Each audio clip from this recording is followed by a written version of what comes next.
मैदे की सोजिश एक आम हालत है जिसमें मैदे की अंदरूनी झिल्ली में सोजिश और जलन पैदा होती है। इसकी अलामात वीडियो में हम आपको बता देते हैं। पहले नंबर पे है पेट में दर्द या जलन। मैदे के ऊपरी हिस्से में दर्द या जलन का एहसास खास तौर पर खाने के बाद या खाली मैदे में। दूसरे नंबर पे है बदहजमी। मैदा भारी महसूस होना, खाने के बाद बेआरामी या डकारों का ज्यादा आना।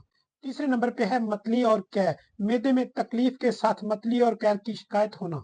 चौथे नंबर पे है भूख में कमी, खाने की ख्वाहिश में कमी या खाने के दौरान पेट भरा हुआ महसूस होना।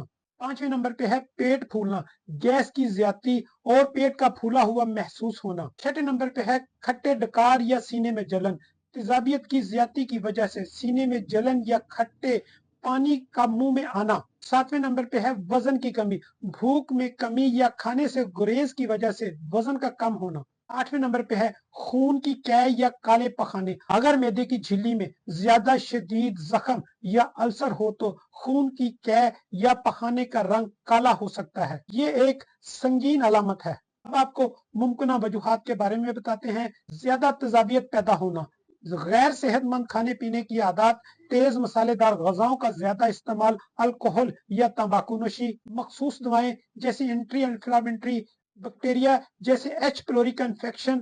अगर आप इन अलामत का सामना कर रहे हैं तो फौरी तौर पर हमसे रुजू करें। मैदे की सोजिश को नजरअंदाज करना खतरनाक हो सकता है। फिर मिलते हैं एक नई वीडियो के साथ, तब तक के लिए इजाजत दें। अल्लाह हाफिज।